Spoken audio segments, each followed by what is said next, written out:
요즘 만사가 귀찮아요. 닥터 슬럼프라는 드라마가 공감이 가요. 친구도 없고 하던 일이 뜻대로 되지 않아요. 슬럼프인가 봅니다.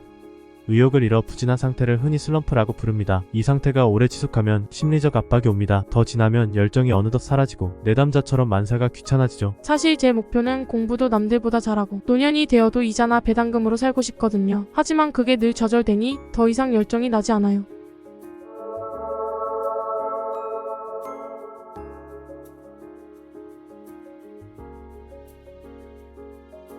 슬럼프라는 말이 있어요. 자신이 하다가 갑자기 열정도 떨어지고 의욕도 상실하게 되는 그 슬럼프를 맞이하게 됩니다. 그런데 그 슬럼프를 맞이하게 되면은 자신이 하고 있었던 많은 노력, 그런 것들이 보잘것없이 느껴지고 그 보상이 자기가 원하는 대로 되지 않기 때문에 어느 순간에 그 자리에서 멈춰서고 싶은 생각이 드는 겁니다.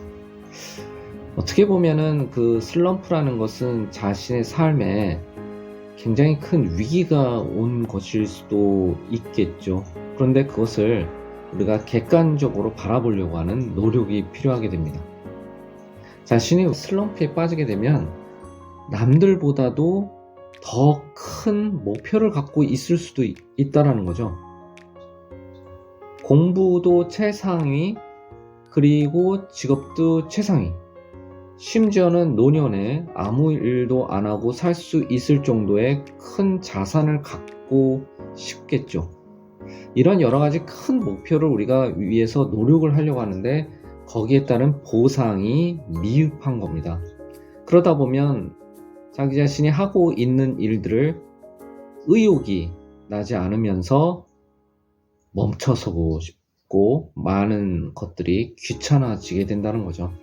이럴 때일수록 우리는 자신이 갖고 있는 목표, 그것이 남들과 비교해 보면 아주 큰 목표이다 보니 당연히 그 목표를 이루기는 어렵다는 거예요.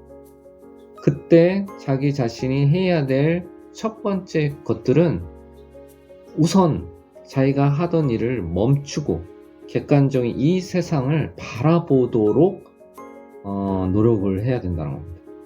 그때 자신이 좀 더 목표를 좀 내리고 세상을 바라보면 주변에 있는 사람들이 보이겠죠.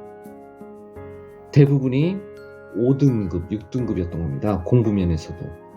그리고 직업면에서도 의사, 판사, 검사, 심지어는 기타 그것에 준하는 직업들을 갖고 있는 전문직, 몇 명이나 갖고 있겠습니까? 그 직업들을.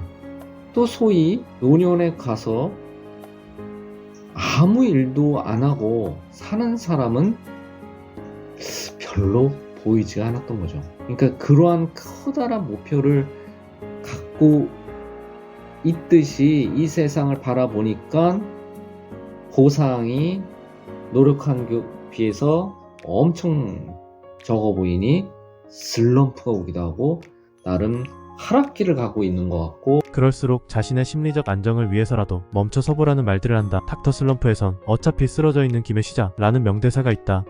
세상을 보다 더 객관화시키면 공부 직업이 최상, 그리고 이자나 배당금으로 노년을 먹고 산다. 이런 사람이 몇이나 되나? 주변을 봐라. 대부분 5, 6등급이고 하루 먹고 하루 산다. 슬럼프라는 게 목표를 크게 세워놓고 보상이 없으면 심리적 압박, 우울함이 오고 만다.